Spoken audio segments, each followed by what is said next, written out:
Okay, ladies and gentlemen, welcome to the this webinar on the Upper Mississippi State's Innovative Financing for Nutrient Reduction. Thank you for joining us this afternoon. What's innovative financing for nutrient reduction? We're talking about agricultural runoff specifically. To reduce nutrients, if you're a wastewater treatment facility, there are a bunch of strategies that you can undertake. To the extent that there's a capital cost involved in buying some new equipment or something like that, you can borrow the money at the low rates of interest, pay it back over a very long term, and of course you can spread cost out over all of the ratepayers in your system. If you happen to be on an agricultural land that's owned by if the nutrients happen to be on an agricultural property that's owned by a single farmer, the opposite is true. The farmer, if he decides to undertake a project, say a $50,000 project, he too can get a low-cost loan, but he doesn't have a rate base to spread it out over. He's got one person to spread it out over, and that's himself. And so, unsurprisingly, not a lot of nutrient reduction projects are getting done involving agricultural runoff. And so the purpose of this webinar is to discuss innovative financing for nutrient reduction, specifically in agricultural runoff situations. There are, I'm going to introduce the folks in just a minute, but especially the innovative financing that we're going to discuss will focus on individual state programs, which are there to provide money for farmers to undertake such projects. But it will also focus on the Clean Water State Revolving Fund, which operates in all 50 states. And it's a loan fund. And that's the one I cited a few minutes ago. The farmer can undertake a $50,000 project, and he can borrow money from the state revolving fund, but he's got to pay it back. And he's got to pay it back out of his own pocket. So as I said, that's not going to happen very much. The Upper Mississippi River is not going to get cleaned up by the goodness of people's hearts. It's going to be cleaned up by economics, by how can we get money into those situations. And so one of the ways to do that is that we can discuss this afternoon is the use of the Clean Water State Revolving Fund, which was created by Congress back in 1987. So it's a little over 30 years old. They've done about $140 billion worth of projects. 96% of that money has gone to sewage treatment plants. But back in the day, when the Clean Water Act was passed in 1972, that was the game in town. Urban sewage was the water pollution problem in America.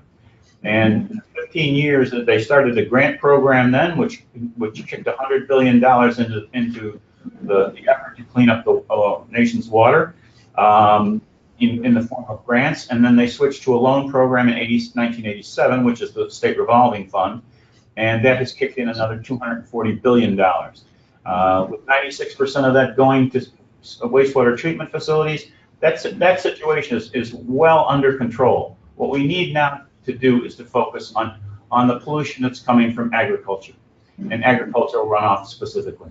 And so there are some strategies that have been used in a very limited way.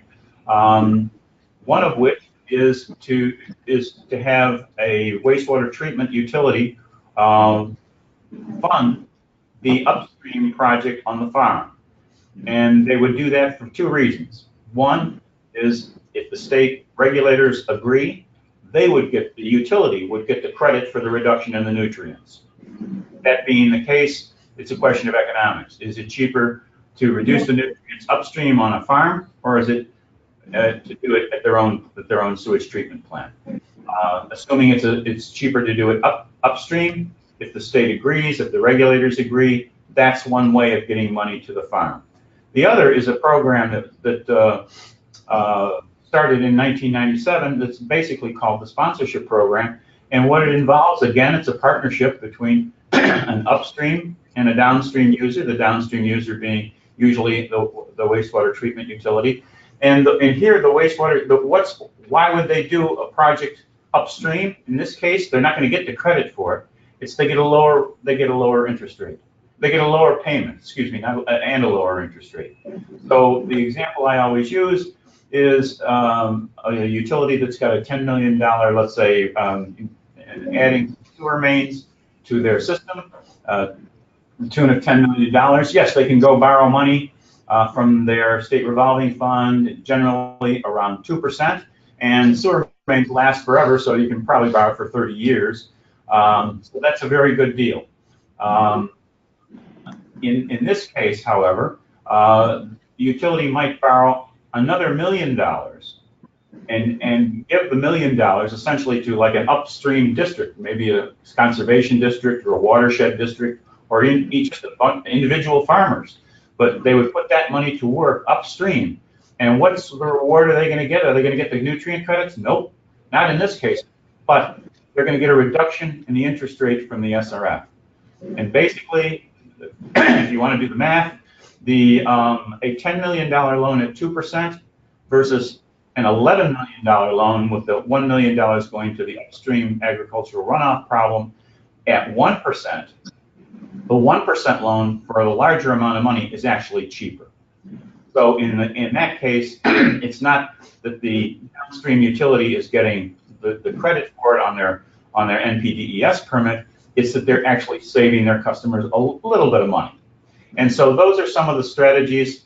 Those are some of the innovative financing strategies, along with state programs, and along with some information that we're going to hear from our first panelist, who's Jason Isakovich from the National Association of Clean Water Agencies.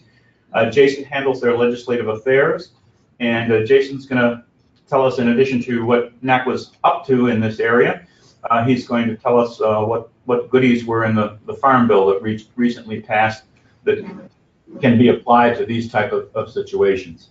Following that is Lee Wagner from the great state of Iowa, who is instrumental in running the state revolving fund program in Iowa.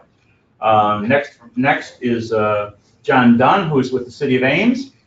And next is Randy Van Dyke, who's with Iowa Lakes Utility. Both of these are utilities.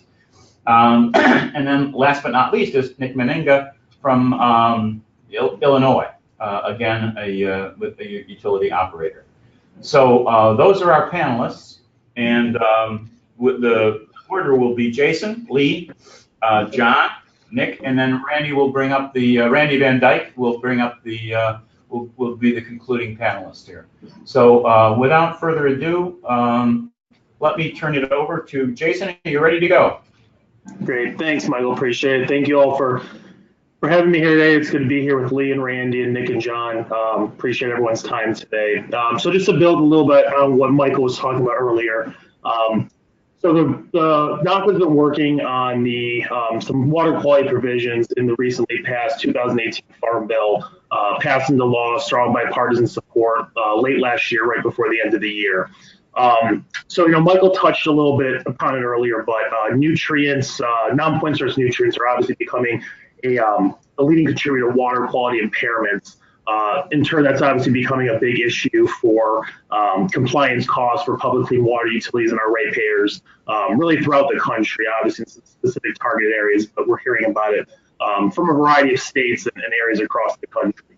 NACWA had typically not been a player really on the Farm Bill until recently, but as a result of some of the nutrient issues we were dealing with, our utilities started engaging with agriculture partners several years ago on some innovative and collaborative ways to meet some water quality, deal with some of the water quality issues they were facing.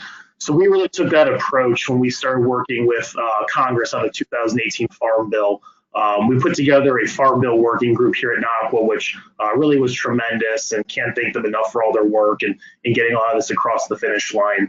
But really, the goal of our priorities in the Farm Bill really were kind of collaborative, holistic, cost-effective, innovative approaches to addressing water quality, really at a watershed level. It's really a win-win for utilities and farmers in the sense that, utilities can better meet water quality standards more cost-effectively. You're heating off future potential regulation.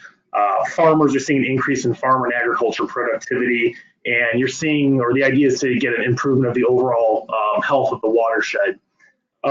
So, really, I'm going to highlight probably the two biggest provisions that we work to get included in the Farm Bill, as well as a few others. But the biggest one I think that we really worked to get included was it's a sense of Congress recognizing and encouraging partnerships at the watershed level between utilities and farmers to advance the goals of the Clean Water Act. This provision was led by Congressman Gibbs from Ohio and Senator Grassley from Iowa, so I want to thank them for their work on this. But really what this is it really is another tools for utilities to really get, as Michael was talking about earlier, some of the credit for the work they're doing upstream. Really just getting greater recognition from the federal government for those upstream investments with farmers can really help better meet regulatory obligations more cost effectively and improve water quality. This can potentially be through recognition of permit terms or credits. We've been talking to both EPA and USDA about this for some time. We're going to be meeting with them in the coming weeks and months once the government's a little back on track to kind of figure out how to implement this. But we think that this is a really good tool to help improve water quality, but really give utilities the credit they deserve and need for some of the upstream investments they're making with farmers in a collaborative manner. So really a valuable tool all around. The other big priority I wanted to talk about really quickly is some reforms of the Regional Conservation Partnership Program, the RCPP. This was created in the last Farm Bill in 2014 and really has been an important program for utilities and farmers and some of their collaborative partnerships. We actually have several members that have used the RCPP and find great value in it. Has some very good stories to tell on some of the collaborative partnerships they've had that really saved them money and other investments they would have had to have made. So we really wanted to see some reforms that really work to enhance some of the nutrient management and water quality challenges that can be done through partnerships, the RCPP. It's been a very valuable program, but there were some flexibilities and some changes that obviously need to be made to enhance the ways that utilities can make it. So just a few of those, just to highlight the big ones. There's a streamlined application process, provides an expedited renewal process, which is really key for long-term investments and kind of a holistic approach to things. Expanding in-kind match eligibility and increasing the focus on quantification of conservation outcomes. That's another big thing that if you don't really know what the outcome is, it's hard to kind of target what you need to do in the first place. So really this allows utilities to address nutrient management and water quality really in a more effective, a more cost-effective and collaborative manner with some of the upstream partnerships they're making. There's also some increased funding as well that I think can help provide for what some of our utilities are seeking. That was a provision authored by Senator Stabenow and Ernst from Michigan and Iowa. So also want to thank them for their bipartisan collaboration on that as well. Just the last couple of things I just want to talk about. There were a few other provisions that NAWC really advocated for and really wanted to get included in the Farm Bill that kind of an indirect impact, so to speak, on some of the clean water utilities. But one is there's a dedicated funding source for source water protection now. There's also a lot of funding and programmatic support for precision conservation practices and technology, as well as the tracking of conservation metrics. Once again, this is important in helping prevent excess nutrients from entering, lakes, rivers, and ensuring there's improvement of water quality and some metrics that we can gauge things by. So right now, as it stands, these are, the bill just passed them all late last year. So we're going to be formulating a lot of different groups here in DC with our members and across the country to see how we can work with USDA and EPA to start implementing these and making sure that there's a timely process. So these crediting and some of the funds can be rolled out to start helping our utilities for the intended purposes. So look forward to answering more questions and hearing from other speakers as well. Thanks very much, Jeff.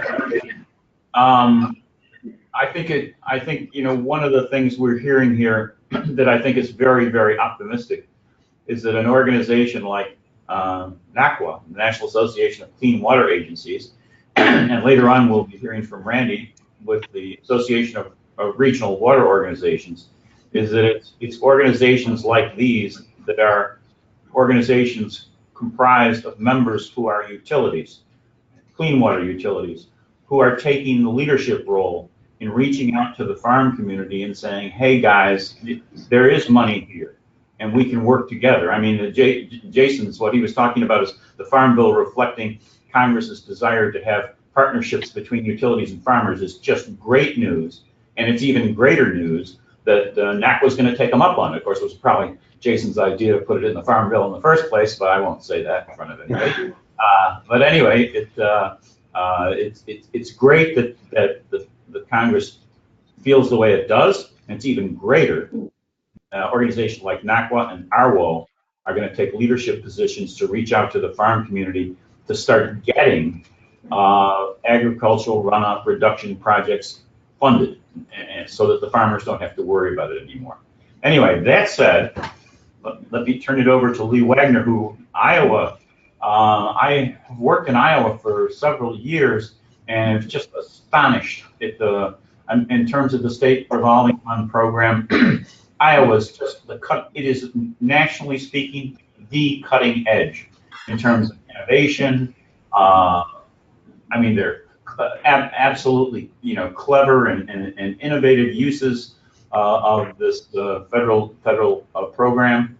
I've talked to Lee earlier, obviously, and gone over a lot of the exciting stuff that he's involved in. So I'm not going to waste any more time and just turn it over to Lee, who is with the Department of Natural Resources in the great state of Iowa. Lee, thank you. Thank you, Mike. I'm glad to be a part of this webinar, and look forward to hearing some more about what everybody else is doing.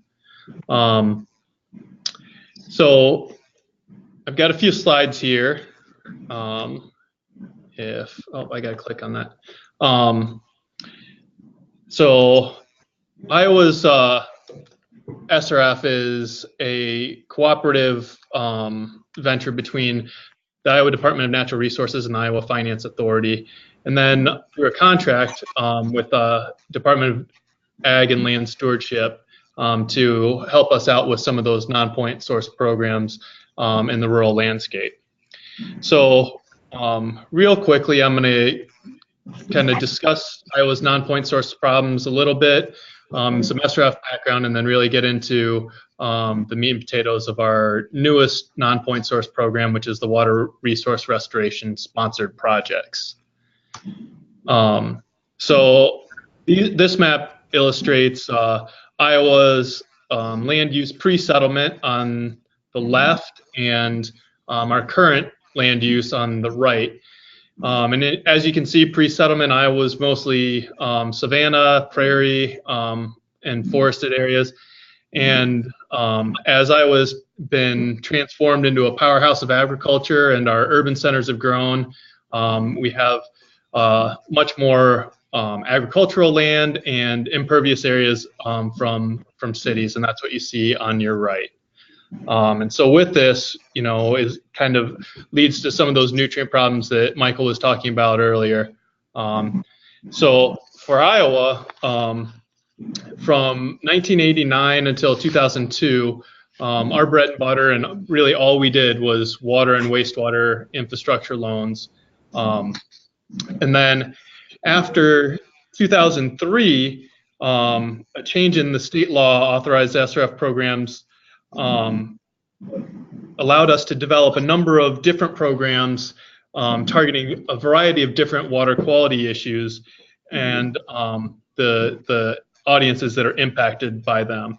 And those range from farmers and agricultural producers to your residential homeowners with on-site septic tank replacement, and then public municipalities for all sorts of things from green infrastructure and stormwater management to brownfield and landfill cleanup. So real quick, Michael alluded to this earlier. Iowa's cumulative assistance throughout all our programs is now over $3 billion. And that's really allowed us the ability to focus on these non-point source assistance programs. And this is a list of our assistance that we've been able to provide since 2003 through link deposit loans, direct loans, and principal forgiveness, and now sponsored projects as well. So, and real quickly, Michael kind of touched on this too. The Clean Water SRF is available for both wastewater and non-point source. And the national average of use of the Clean Water SRF for non-point source projects is 4%. In Iowa, about 12% of our assistance is going towards non-point source projects. And so a few of those projects are the direct loans, link deposit loans, loan participation, and green projects and sponsored projects. Real quickly, I'll go through some of these. The non-point source link deposits projects, a borrower, it could be a farmer, agricultural producer, homeowner, whoever they work with, an environmental agency. It can be our Iowa DNR, our Department of Agriculture, NRCS, or their local soil and water conservation district to address, to identify and evaluate water quality projects. And then the financing is provided through their local bank. And in Iowa, we have 400 banks currently participating in the link deposit program. And then Iowa, the SRF, once the project is approved, will deposit the principal amount at their local bank at 0%. And in turn, the bank can't charge more than 3% interest. So that's kind of those low interest loans that Michael was talking about. The nice thing about this is farmers can use this for cost share on their portion of cost share, and along with other grants, since it's not considered state money or federal money. So some of those agricultural best management practices are listed here. I'm going to kind of burn through these because I've got a lot of slides. So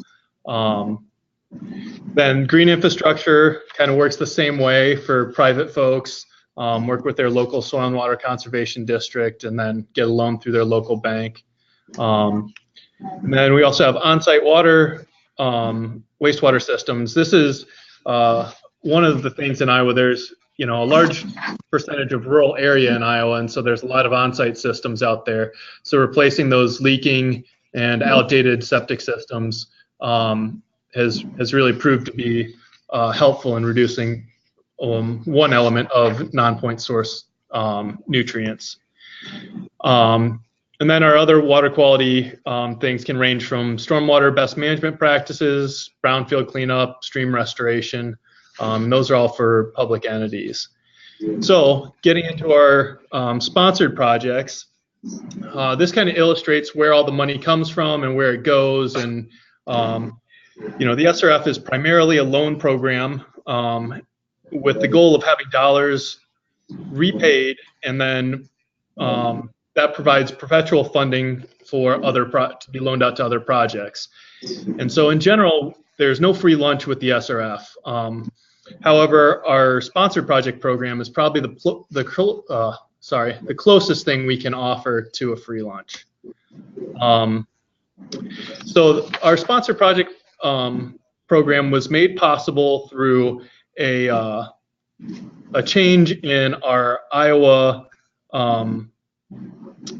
code, which allowed wastewater utilities to use their sewer revenues to finance these water resource sponsored projects, which are defined as locally directed, watershed based, and addressing a non-point source pollution problem. And that's through our Clean Water SRF.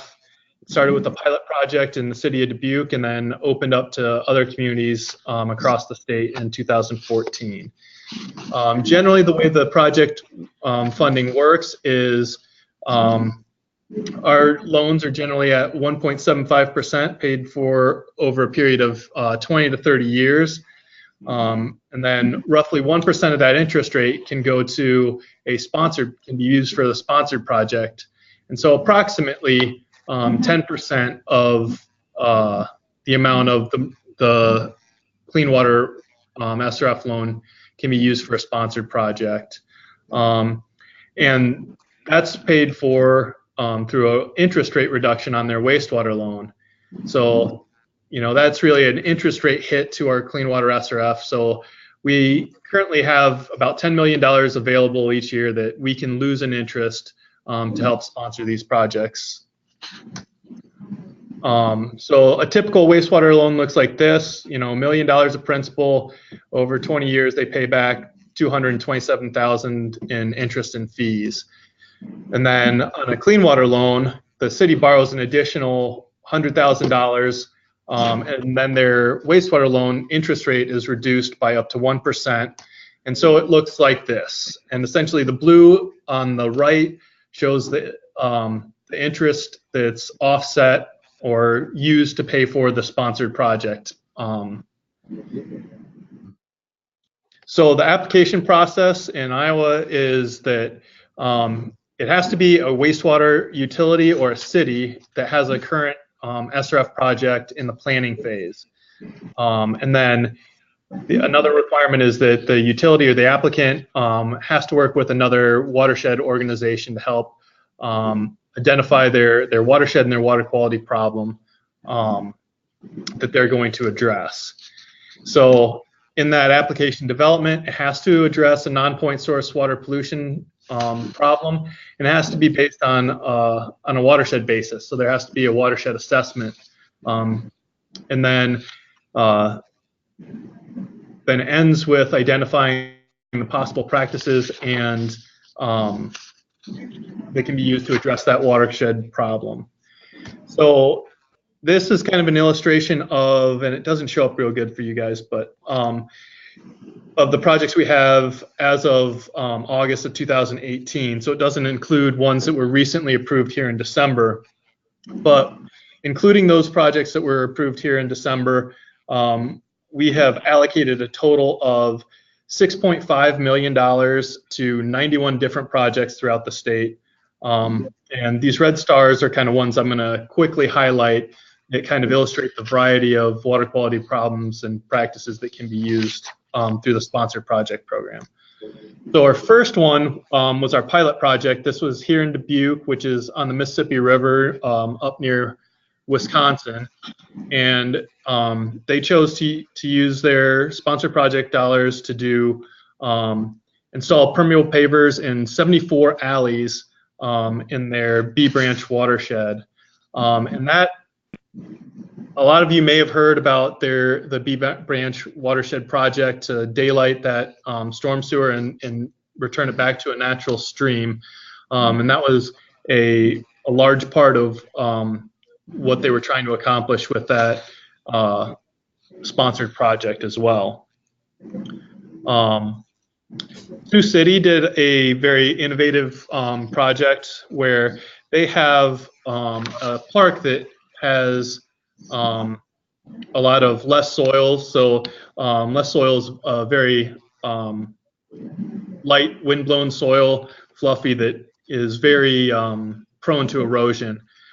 So they did some stream bank stabilization, but then they also did some native vegetation restoration. So they restored oak savanna and prairie to help keep that soil on the ground and reduce the nutrients that are being lost.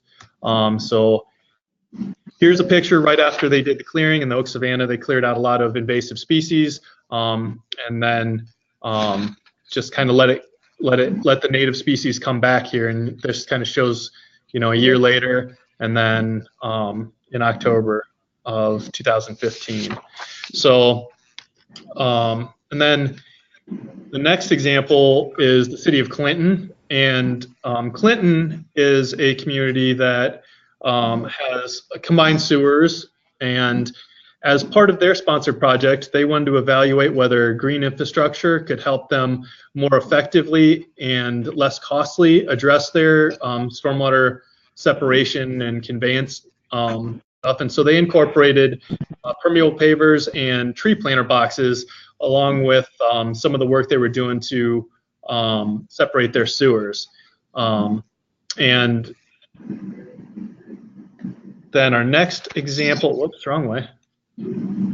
is North Liberty. They did another rather innovative project where North Liberty is in eastern Iowa, and it's a very rapidly developing area, and they haven't done a lot of updates to their stormwater system in the last few years. So they offered rebates to residents for soil quality restoration, trying to mitigate the effects of the rapid development in the past years. And then one of the projects that involved agricultural partners was the city of Donaldson. They used their money to do a little bit of urban stormwater practices, but then they also allocated about $17,000 in partnership with Lee County Soil and Water Conservation District to support cost share for cover crop demonstrations with farmers. And those cover crops, they help to reduce erosion by improving the soil structure and permeability, in addition to creating a physical barrier that helps reduce that erosion as well. The city of Fort Dodge partnered with a local lake that was having nutrient issues, sedimentation and nutrient issues, and they did stream bank stabilization in town, and then also did some agricultural, I think some edge of field practices and some stream bank stabilization to help reduce the nutrients and sediment going into Badger Lake up there. The next one, and this is a kind of what Michael was alluding to. The city of Northwood was going through a major wastewater treatment plant upgrade, and they wanted to try and address nutrients through the creation of nutrient reducing wetlands in the ag landscape. And they're working with their local drainage district. They're constructing nutrient removal wetlands, and the city will retain the rights to any nutrient credits that may be generated in the future.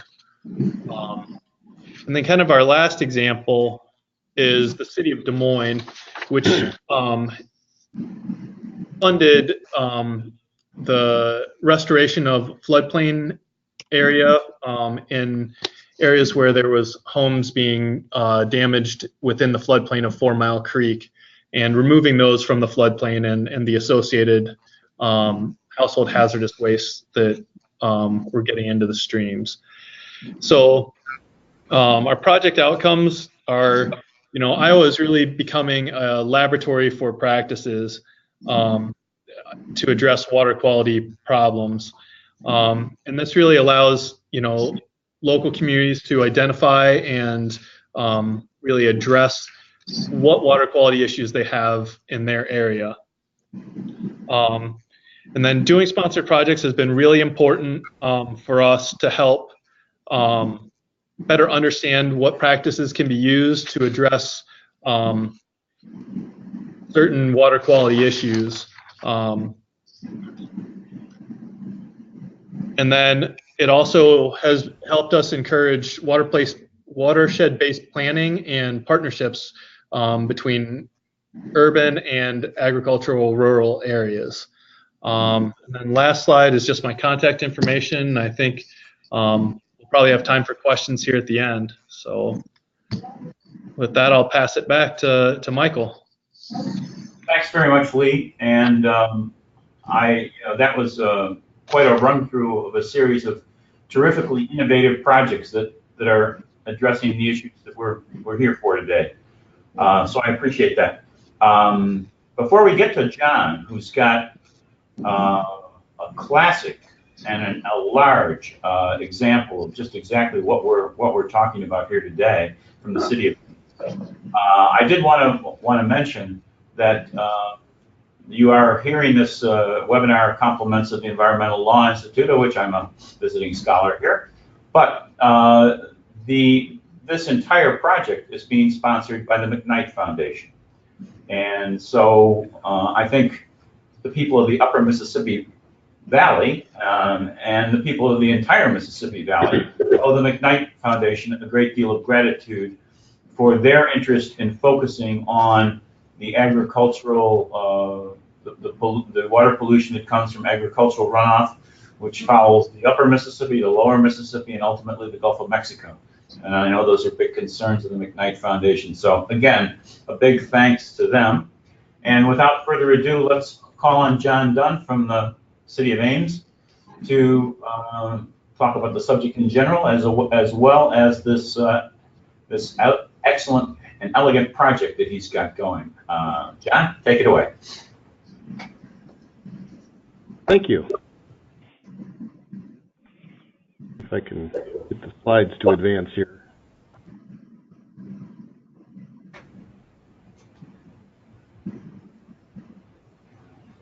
Here we go. So, as Michael said, I'm the Director of Water and Pollution Control for the City of Ames. And a part of that role for me, I don't seem to be able to advance the slides now. There we go. See if I can keep up or not. A part of that responsibility is oversight of the Ames Water Pollution Control Facility. That facility is considered an advanced secondary treatment facility. We've been online since 1989, and since the first day the facility came online, it's been in 100% compliance with its NPDES permit. So that's a sign that the facility is really good at doing the things that it was designed to do. Unfortunately, removing nutrients is not one of the things that that facility was designed for.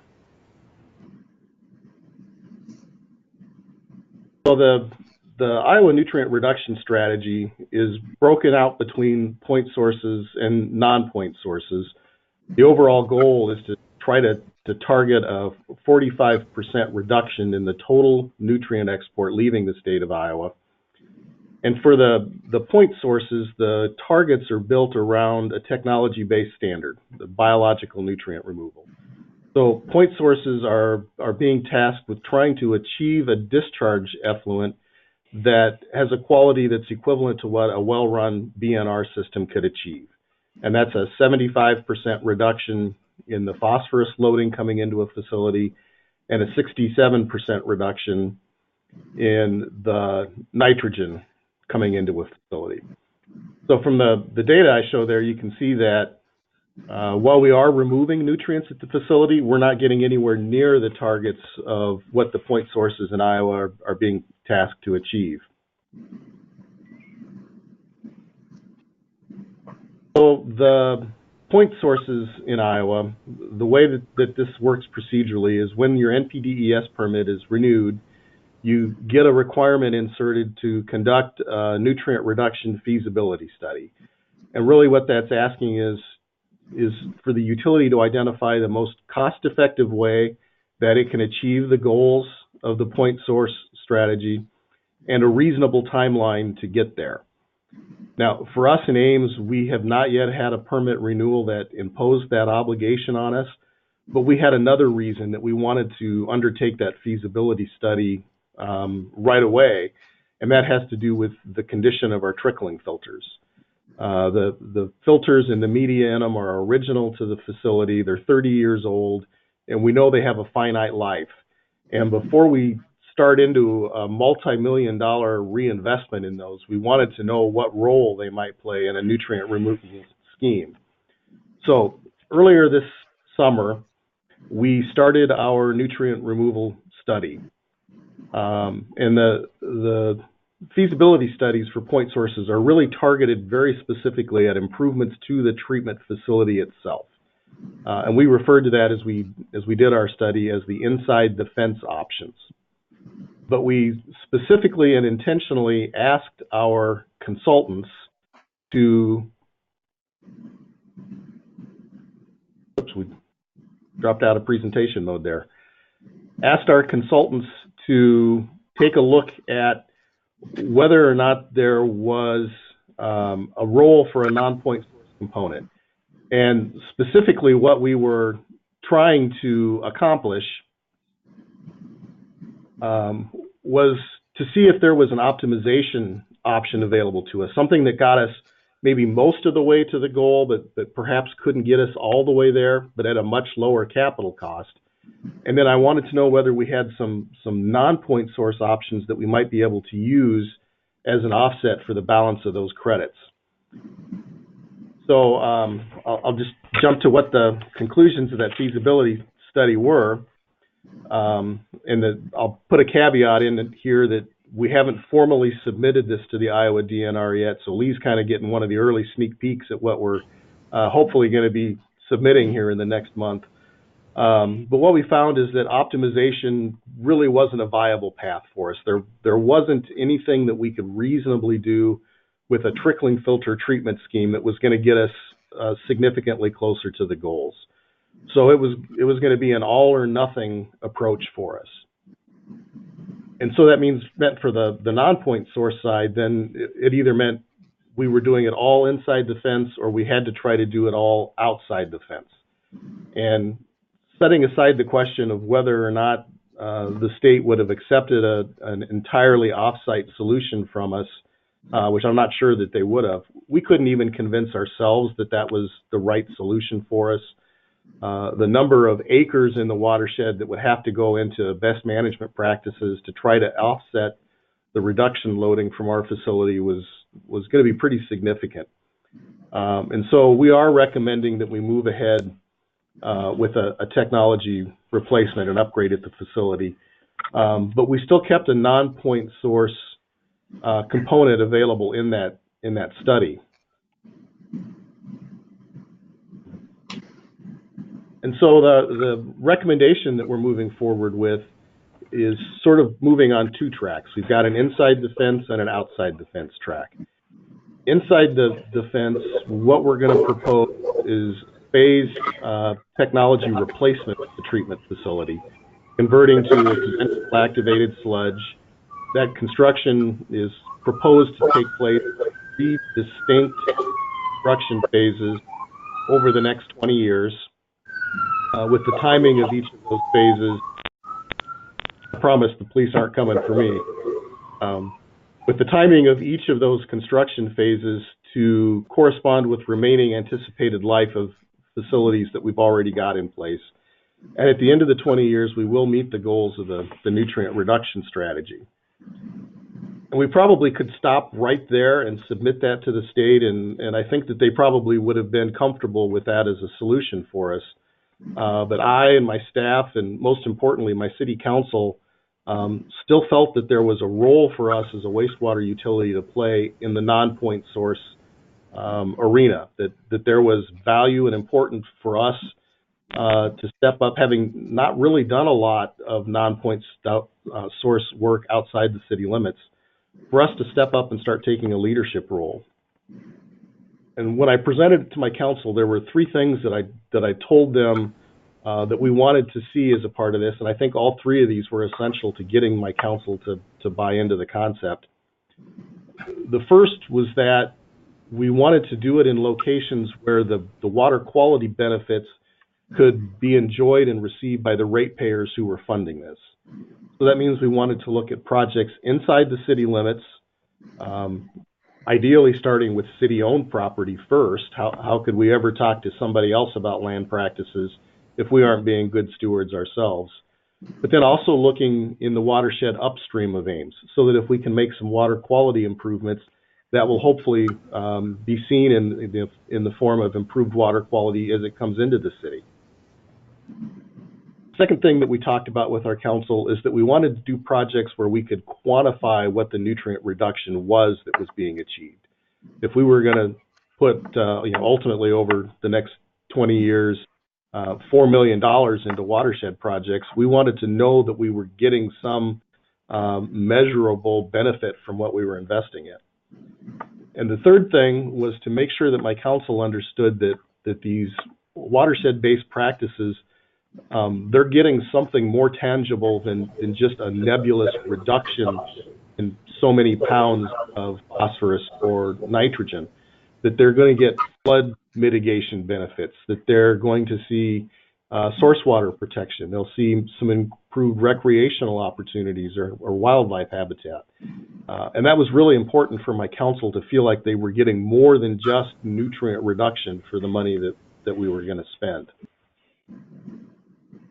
So the total capital investment then that we're looking to make over the next 20 years is $40 million that will be targeted for projects inside the plant. And that's that three-phase plant reconfiguration and conversion to biological nutrient removal. And then along with that, my city council has made a commitment that they want to invest $200,000 per year, or $4 million over the 20 years towards watershed BMP projects. Now, when we ran our financial rate models to look at what the rate impact was to sewer customers in Ames, what we found is that running that model with the nutrient projects versus running it without nutrient projects, it was about a 20%, just a little less than 20% impact over 20 years on the ratepayers, or less than 1% per year on average. And the average sanitary sewer customer in Ames pays $28 per month. So this translates to, over the course of 20 years, about 28 cents per month per household. And what that tells me is that with proper planning and with a long enough implementation schedule, that it is possible for utilities in Iowa to achieve the goals of the point source component of the nutrient reduction strategy without sacrificing the affordability of sanitary sewer rates. So that's what we're up to here in Ames, and I'll just hang by and answer questions when we get to the end. Thanks very much, John. I think that's what we're all here talking about today, is to get more things happening, like what's happening with your city council in Ames, pledging, a $40 million project and pledging to spend another $4 million. How do you put it, outside the fence or outside the boundaries? But yeah, we get the idea. It's the best management practices upstream. So that's what we need more of in this area. That said, let me introduce Nick Meninga, who is the general manager of the Downers Grove Sanitary District in Illinois. And Nick's got some very interesting information for us about how the state of Illinois is coming to the table in terms of giving people credit on their permits, their wastewater treatment permits, for upstream activities and the like. So without further ado, Nick doesn't have a camera in his office, so I think, we'll just turn it over to Nick and sit here and look at his name while he's talking. Nick, are you with us? Yes, I'm with you, Michael. Can you hear me? Okay. Oh, yeah, fine. Good. Go ahead. Okay. Thank you. All right. Very good. I think I have some slides as well. So here we go. That I threw together this morning just to give me something to talk off of while I go through this. I think the agricultural angle on what I'm going to talk about is really kind of ancillary and something that potentially comes into play as some of these concepts get into use in Illinois. But let's see. Okay, here we go. Yeah, the issues that surrounding nutrients in Illinois, the state's really had a lot of difficulties with nutrient standard development.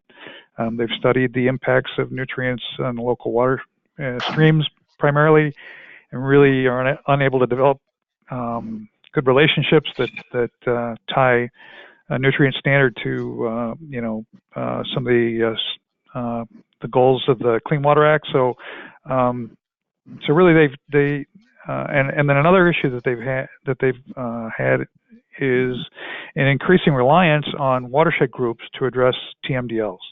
The TMDL program has generated an awful lot of kind of non-point source recommendations, and really the only way that those can get implemented is through adaptive management. And I think over the years there's been the formation of several watershed groups that have kind of taken on some of those responsibilities to try to get to some of those Clean Water Act goals that are coming through the TMDL program. But on the nutrient front, what's kind of come to the forefront of water quality standards of concern, rather than developing a specific phosphorus or nitrogen standard for in situ water quality standard, the state's kind of fallen back on a concern with dissolved oxygen in receiving streams, and then narrative offensive conditions.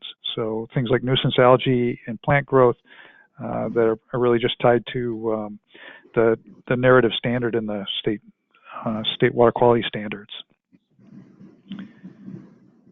Waiting for the next slide here. And I'm one of the, or my sanitary district is one of the founding members of the DuPage River Salt Creek Work Group, which is up in northeastern Illinois. We're suburban Chicago. We've got about 20 major POTWs. We have members that include MS4, all the MS4s in the watershed. We have some other local stakeholders like the forest preserve districts and large landowners, Department of Transportation, things like that. We're about the size of a county, so we cover most of DuPage County.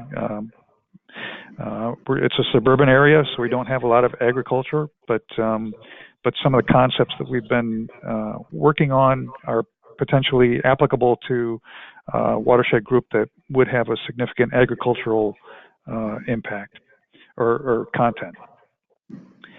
We're initially formed to address DO and chlorides in our watershed. Those were the two stressors that were identified in the TMDLs back in the early 2000s that caused formation of the work group.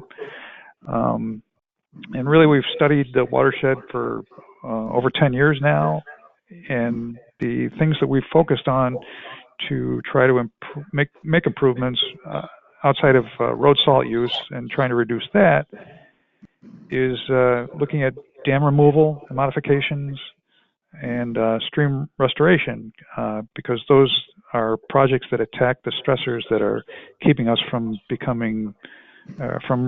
meeting our fishable biology goals in the receiving streams.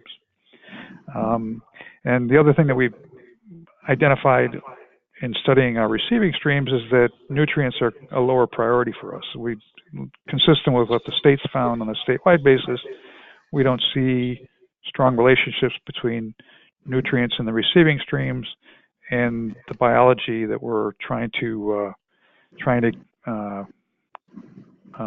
sustain.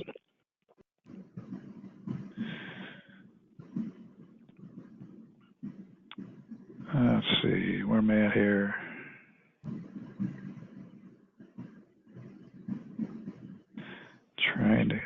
I think I'm looking for my slide here. Okay, here we go. So the MPDS permitting challenges, the state has had some challenges with nutrients in trying to get MPDS permits issued. There's been a lot of interference from environmental activist groups that are concerned that the permits don't have sufficient nutrient loss or nutrient reduction requirements. State nutrient loss reduction strategy had primarily Gulf hypoxia goals that were divided between POTWs and agriculture. Agriculture was tasked with reducing fertilizer application primarily at the outset, and POTWs were tasked with reducing phosphorus in their discharges at the outset of the plan. But it really kind of punted on local stream issues, such as the dissolved oxygen and offensive conditions. So there was a pressure. Both these things resulted in some pressure to apply phosphorus treatment limits and POTW permits. The work group working in that set of pressures, coupled with what we know about our local receiving streams, was able to negotiate specific permit provisions in our NPDES POTW permits that in exchange for extending our phosphorus treatment compliance schedules for out a number of years, the permittees agreed to participate in stream restoration and dam removal projects funding. So essentially we took what we thought would be about half of the money we would spend treating phosphorus over a 10-year period, and instead opted to invest that in stream restoration projects. And we were able to actually get those provisions included in all the NPDES permits of those major POTWs. I think there's about 18 or 20 of them. And then another provision of those permits was that we would study nutrients and their impacts in the watershed and various ways to deal with, in particular, the dissolved oxygen and offensive condition, any DO and offensive condition impairments that that were associated with nutrients. So those nutrient studies, we're looking at non-point sources of nutrients in an urban landscape. There's fertilizer applications on, people's lawns and golf courses and things like that. Then there's also, there's stream bank erosion and other types of non-point sources, but they really are a fairly small amount of the total pie. Another thing that's important and probably pertinent to this discussion is part of that nutrient studies was to look at point-to-point trading among the partners, among the POTWs, because there are some treatment plants that are much more amenable to reducing nutrients as a project, and compared to some others. Some plants were very amenable to adding biological phosphorus removal. Some plants, it would be a complete whole new plant like in Ames. So it made sense to look at other opportunities to trade from a point-to-point standpoint. And then another important thing that those studies look at is the stressor response evaluation between nutrients and the aquatic biology, and look for any relationships that would help identify local standards, or like a in situ water quality standard for either phosphorus or nitrogen in the receiving stream, or even if a standard like that even makes sense in these streams, in this watershed.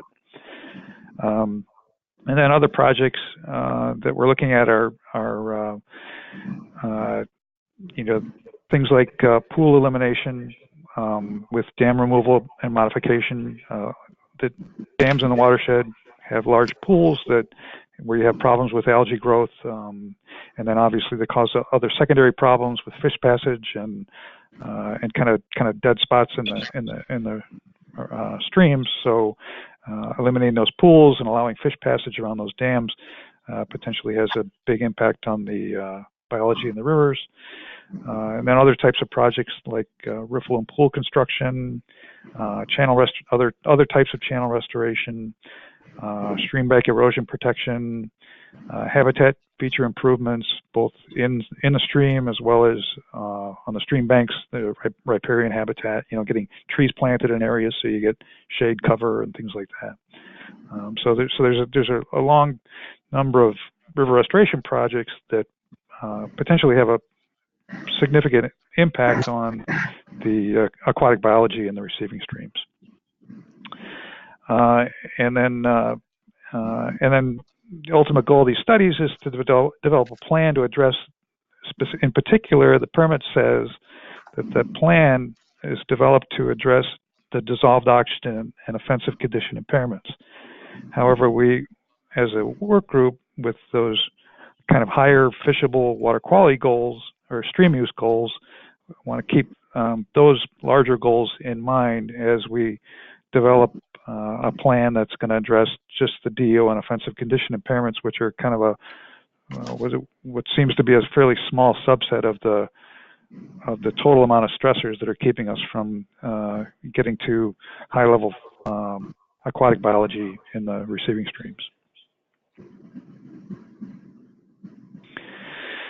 So as we've evaluated these point-to-point trading, the scope of that project has kind of gone off into this blue sky trading concept that kind of looks back at this original permit negotiation that we had, where we were exchanging phosphorus treatment for river restoration, and we're looking at is there some potential to create a trading program that captures that concept, where you can delay point source reductions in lieu of higher priority watershed improvements, dedicating nutrient treatment costs that we would be spending on treating nutrient in the POTWs to highest priority restoration projects to move more rapidly towards our goals of aquatic health. So that's kind of conceptually where we're going with trading evaluation that we've done so far. It's kind of blue sky, out of the box thinking. Obviously, a lot of these projects where you're trying to restore aquatic habitat, you also get some incidental nutrient reductions. And we also expect that at some point, if we continue programmatically dealing with stressors, that nutrients are going to express themselves through data evaluation as stressors in the watershed. Just that right now there's so many other issues in the watershed that they just don't express themselves as something. You just don't see that relationship. It's when you graph fish scores against phosphorus concentration, it's a shotgun blast, and you just don't really expect any improvement in the fish scores if you were to reduce the phosphorus concentrations. But that might not always, that probably, if you talk to the aquatic biologists that we work with, that might not always be the case. If you were able to eliminate some of these other stressors, those relationships may become more apparent. These are things that the watershed here work pretty closely with the state and the environmental activist groups who have kind of been involved in some of the MPDS permitting issues in the past. So we've gotten everybody on board who might be interested in this, and the state recognized that this is a pretty good way to continue to keep their permit program going and satisfy all the interested parties. So the state has started looking at some of these concepts on a statewide basis. Not all the watersheds in the state are suburban. There are most of the state geographically is very rural, and so there are a lot of opportunities where there are point sources, like major point sources, for them to work in a stakeholder environment with agricultural stakeholders to try to get to some of these phosphorus issues or some of these nutrient issues. What the state is doing is they're issuing MPDS permits for all the major treatment facilities with a numeric phosphorus limit, with a compliance schedule that's gives them time to plan and design and construct facilities as necessary. However, where there are local nutrient issues that are apparent in the state's water quality monitoring program, the permits are also requiring a nutrient assessment reduction plan, which potentially could be very similar to that nutrient plan that we're conducting in our watershed. The description in the permit is very similar to the description in the statewide permits, very similar to the description that we have in our permit.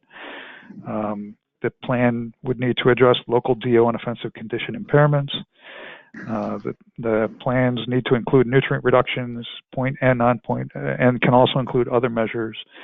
And the plans are also, there's language in there that says they can include trading provisions to help meet the goals of the plan. So that's pretty much all I had for discussion. It's the concept. It's rolled out of this, a number of suburban facilities, but some of the concepts for trying to encourage POTWs to exchange resources with agriculture. The foundation is there, although not necessarily being implemented at this point. Nick, I think you summed it all up in that last sentence, that the state is amenable to the state is in favor of POTWs working with upstream and outside the fence sources of water pollution to ameliorate the general water quality throughout the state, and that as you say, your operation is suburban, but there's a lot of rural areas, and I think it's just a matter of time before the state of Illinois starts dealing with agricultural runoff questions in its discussions with the POTW permits, just as you have described to us. So thanks very much for that. That's very, it's very enlightening, and it's very, it gives us a sense of optimism that things are going the way the way they need to go in the state of Illinois. And so now the last but not least, for sure, is Randy Van Dyke, who is the CEO of the Iowa Lakes Regional Water Authority. And I'm not going to interfere with Randy's. I'm not going to interfere anymore with Randy's presentation. I'm going to just turn the floor over to him and let him give us his perspective on this entire issue. Randy, take it away, please. Absolutely. Thank you, Michael. I'll try to be brief and allow some questions and answers, Michael, for time management. So I'm going to cut to the chase here, and maybe in some ways provide maybe a summation too, because we've had some really great conversations here from NACWA, from Jason, talking about federal policies and federal programs. Then Lee carried that on with what's happening with taking those ideals at a state level for policies and program development. In the cutting edge of the very best things that are happening out there, do you have the ability and do you have the political support, like John does with the city of Ames and the size and the economy of scales, to be able to look into the crystal ball inside the fence and outside the fence and do some of those things that what I would like to recognize is that smaller utilities may be strapped or burdened by not being able to do that. Much like Michael indicated that the individual farmer, what's their incentive to take a little bit of their bottom line net revenues and their profits from their family farming operation or whatever size they have, what's their incentive to do it? Well, the incentives for small communities and very rural communities in this continued discussion about nutrient reduction strategies as it pertains to the farm community. Being a farm boy like myself, these small towns and communities are have a very tough time in making things happen. So the state of Iowa, with the assistance of Lee's department, many years ago looked at the fact that through the SRF wastewater program, there was some administrative fees that were accumulating and gathering along the way.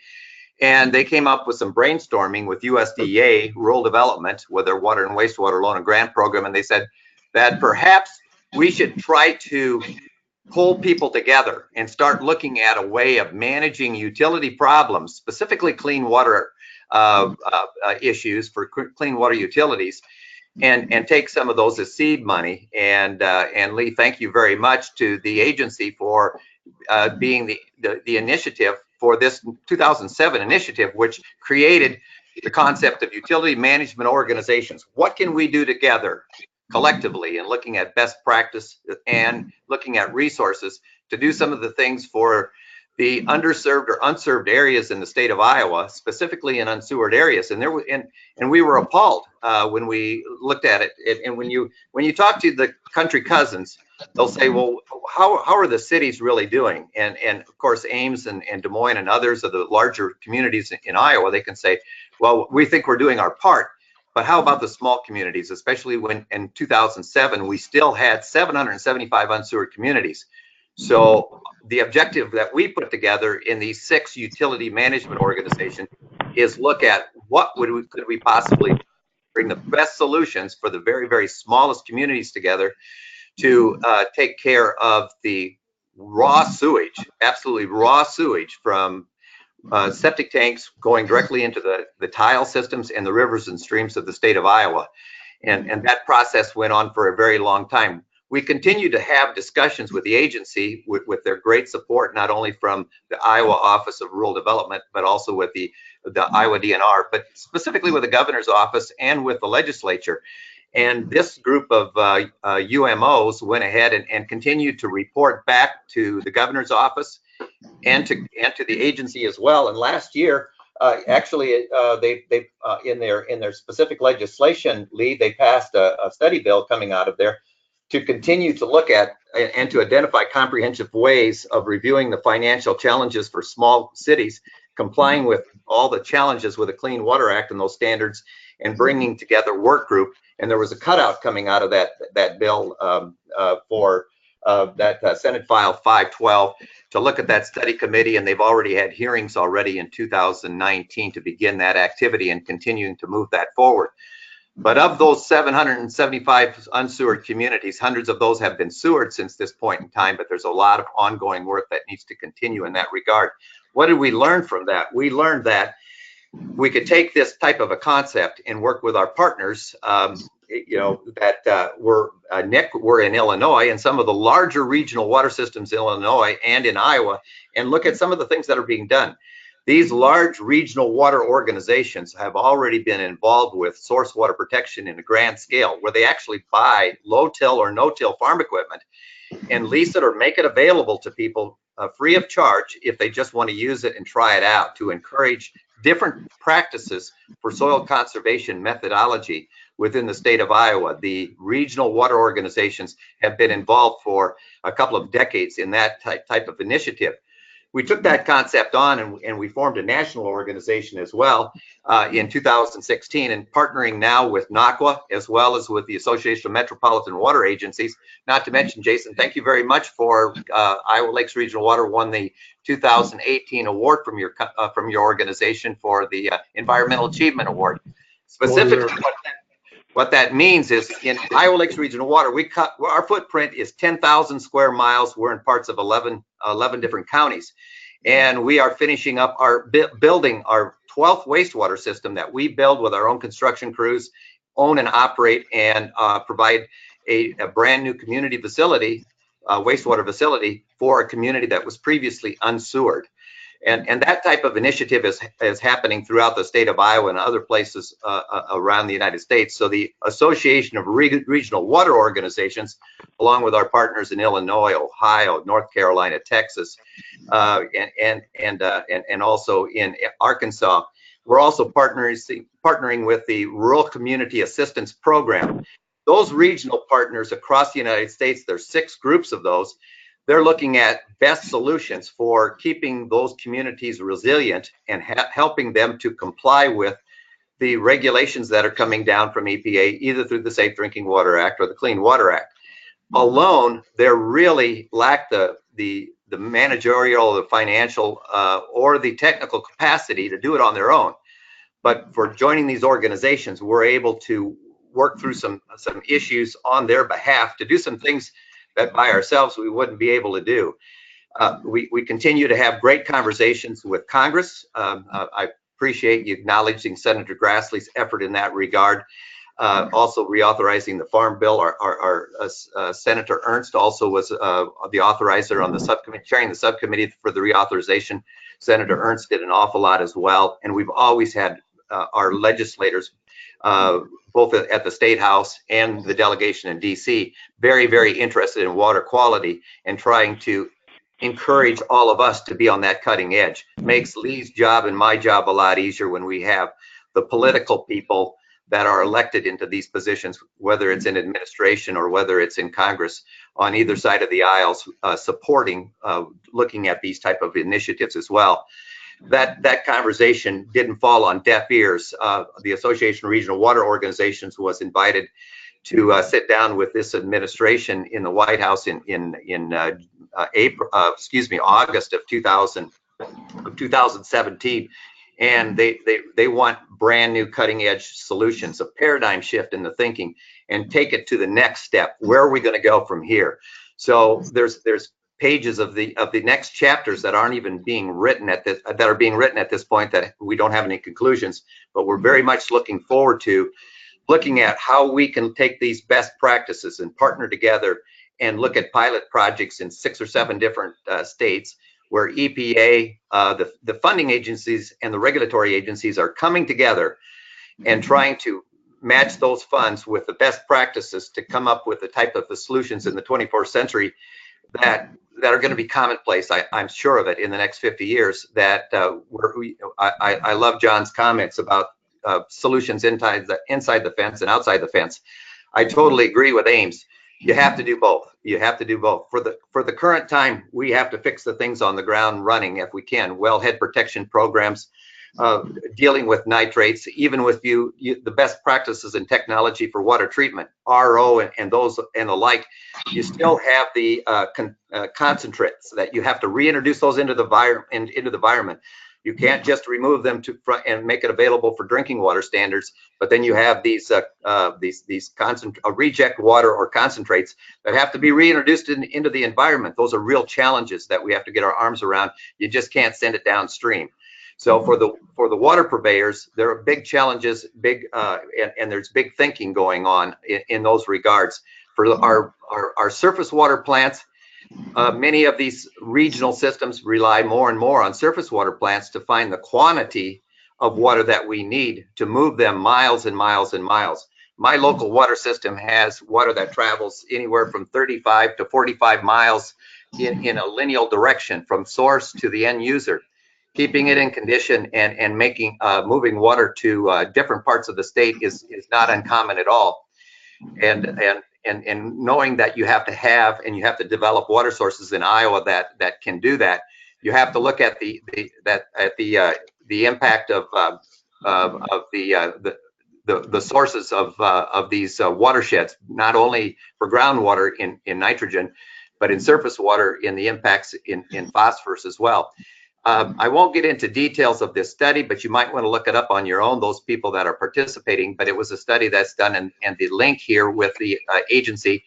But it's kind of frightening. Out of the 15 of the 26 systems that looked at it, they acknowledged that the EPA advisory health level for the algal blooms are continuing and they're increasing, and they were apparent in the raw water. Now, thank goodness we don't see that in the levels of health concern at the finished water yet. But Des Moines Waterworks, for instance, has acknowledged that they're there. They potentially may be increasing, and they've already started some public education in that regard. And they've also looked at management of their various water sources and their intakes to manage any of those surface algal blooms.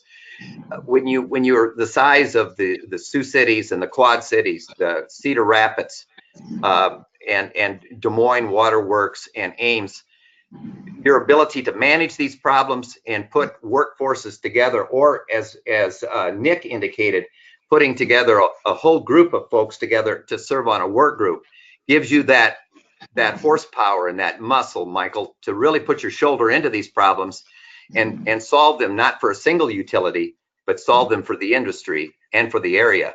And I guess that's my takeaway. Those type of collaborative efforts are going on right now and are continuing to go on. And what we're hearing inside the Beltway is there's 51,000 public water supplies in the nation. And of those 51,000 public water supplies, 92% of them serve populations of under 10,000.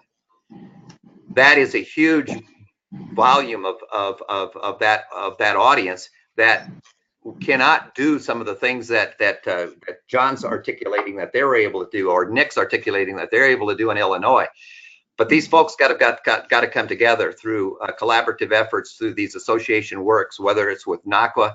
My goodness, Jason, what do you have for membership? Is it 15, 25,000, something like that? Yeah. Wastewater plants, about 350 now, wastewater plant total membership. Okay, all right. I was overstated that, but also with the partnership with NACWA, with the Association of Metropolitan Water Agencies, you guys are on the cutting edge of coming up with great solutions that can be applied, scaled down to the smaller water systems. And the Association of Regional Water Organization for Water and Wastewater, it's our mission and our goal to take that message down and get boots on the ground, bring the organic solutions to bear, not only from the agricultural community, but up from the small community, unsewered community, as well as the larger community. So with that, I'll kick it back over to you, Michael. Thank you very much for your presentation, and as your usual fine presentation, and for the great work that you and ARWO are doing with the 92% of the 51,000 water systems in the United States that are serving very small population bases and that don't have the resources to attack a lot of the problems that we're discussing. So that said, we have, I think, just 2 questions. And the first one's addressed to Jason, complimenting him on his presentation, and then asking what was the first Farm Bill provision you were talking about that Gibbs and Grassley pushed for? Yeah, so, sorry, Mike. Go ahead. Yeah, so thank you for the kind words. So what it was is it's a sense of Congress, essentially that essentially what it does is it I'm trying to use like a layman's term. It recognizes and encourages kind of partnerships between utilities and farmers and landowners and some of the collaborative efforts they're doing upstream. So if the utilities are making investments upstream, making sure that the federal government gives greater recognition to those investments upstream.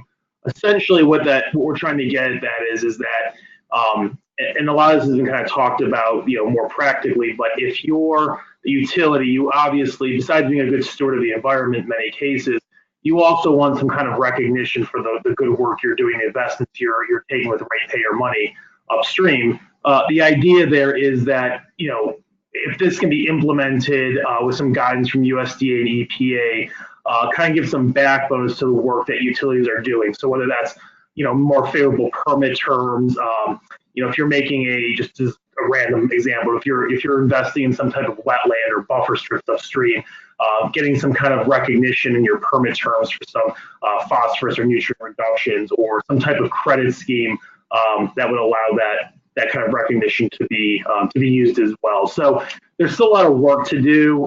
Right now, a lot of this is a patchwork of different state kind of, I know Randy and Lee and John were talking about, and Nick, that it's really kind of all over the place. So the idea is to kind of give some federal guidance as to how this can be trickled down to the states and so on and so forth. Okay, thank you, Jason. The second question is basically, where did it go? Oh, there we go. Okay. Is that Iowa launched a sponsorship program by passing state legislation. If other states want to do the same, do they have to pass legislation? Can they do it by regulation, or just a change of policy? And let me address that, since I've spent a lot of time studying the SRFs and their legal structure. The answer to that question is you've got to ask the SRFs outside counsel. And if they have outside counsel and bond counsel, you got to ask them both. I ran into a situation not long ago with a downstream state from you guys, down the Mississippi Basin, where I had checked their statutes, I checked their regs, I checked all their policy statements. They were clean as a whistle to do sponsorship programs, exactly what we're talking about here. And then I talked to the head of the SRF, and he said, our bond counsel would never let us do that. And I said, what? And he said, the bond counsel says we can't, that a utility cannot spend money outside of the boundaries of the utility. Their bond counsel said it. And was that in state law? No. Was it in regulation? No. But the bond counsel, it was his opinion that there should be an affirmative statement in the law. Not a prohibition, but an affirmative statement. Rubbish. I mean, it's, as a lawyer, I can say rubbish. You've got to check with the lawyer, and you've got to check with what the lawyers are going to say. because you're fighting you're an uphill battle if you don't get the lawyers on board early. And also, I learned very early on when I started working with the state of Iowa that Iowa had the same problem several years ago about, there was a problem in state law about utility districts spending money outside their boundary. And as I understand it, they went to the state legislature, and the state legislature said, oh yeah, okay, we understand, fine. And they passed the bill, and without there was no big deal, there was no opposition, there was no nothing. It was a sort of a housekeeping measure. So a lot of these problems are very solvable, but the person that you got to make happy is the outside counsel and the bond counsel for the SRFs in the states. Anyway, okay, good. And the next question I think is for Nick. In the DuPage River, are sewer enterprise revenues being used for stream restoration projects, or are they debt financed? No. The question is, are they TIF financed? Debt, DEBT, bond, that type of debt. Oh, no. They're all it's all cash financing for the projects that we're working on, and generally we have partnerships with the landowners. So we're chipping in, and generally it's the property owner themselves who are. It's generally the property owner themselves who are managing the project, and then we make cash contributions to the project based on agreements with the property owner. So we're not typically borrowing money. We have looked at dipping into SRF and borrowing money from SRF to do some of these projects, depending on what the timing is like. But up until now, we've been able to function on a cash basis. Okay, good. Thank you. The next question, I guess, is for John, which is the types of filters that he displayed, the tall white concrete cylinders.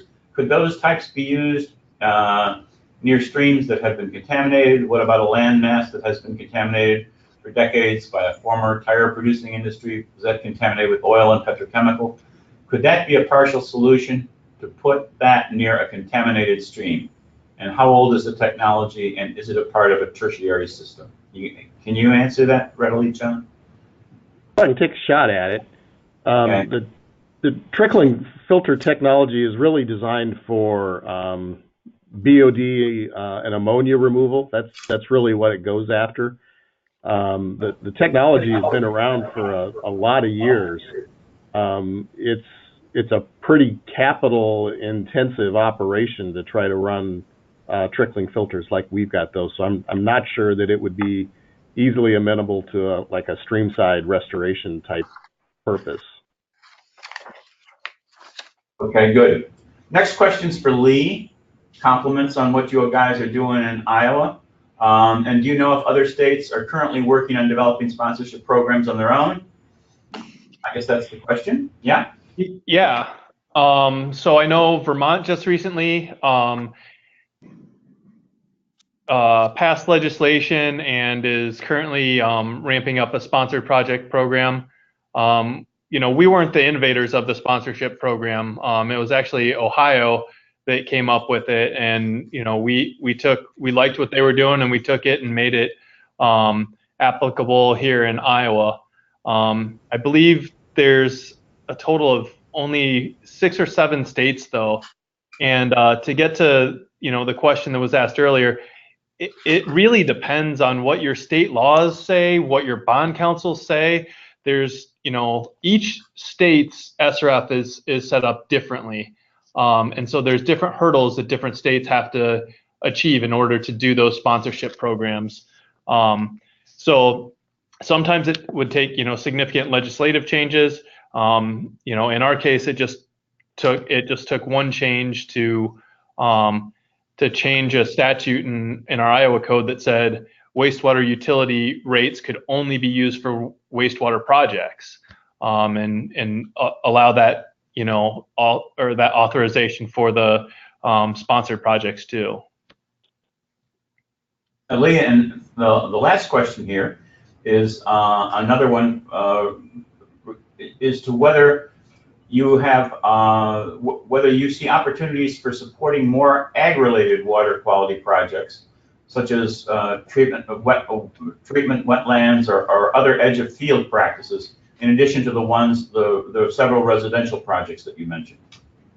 Yeah, so actually a couple of those examples that we had, Fort Dodge, Northwood, and Donaldson, all incorporated some sort of agricultural practice to address nutrients and sediment. So, and those, a lot of times those are interconnected. You can't really separate the two. And so the thing about our sponsorship program is we don't dictate to the utility or the borrower what their project should be. So they identify their water quality issue and how they want to address it. And it is eligible to be used for agricultural practices if they choose. But kind of what John was talking about earlier is, sometimes councils don't quite see the value of doing practices outside of their immediate political boundaries. And so there is, a little bit of difficulty in some cases getting those projects out there in those ag practices. Good. Okay, the last entry we have on the question sheet here for the webinar is not a question, it's just one word, and it's thanks. And it's from a woman named Lisa Cook. And I couldn't agree with Lisa Cook more. Thank you to all of you who came to listen to the webinar today. And thank you indeed to Lee, John, Randy, Jason, everybody. Nick, thank you all so much for participating. This is groundbreaking work. We're finding ways to get downstream money to upstream problems, upstream ag runoff problems. And I certainly thank you guys for what you're doing, and thank you for your participation in the webinar today. So thanks once again, and goodbye. Thank you. Thank you. Pleasure. Thank you. Thanks, everybody. You bet.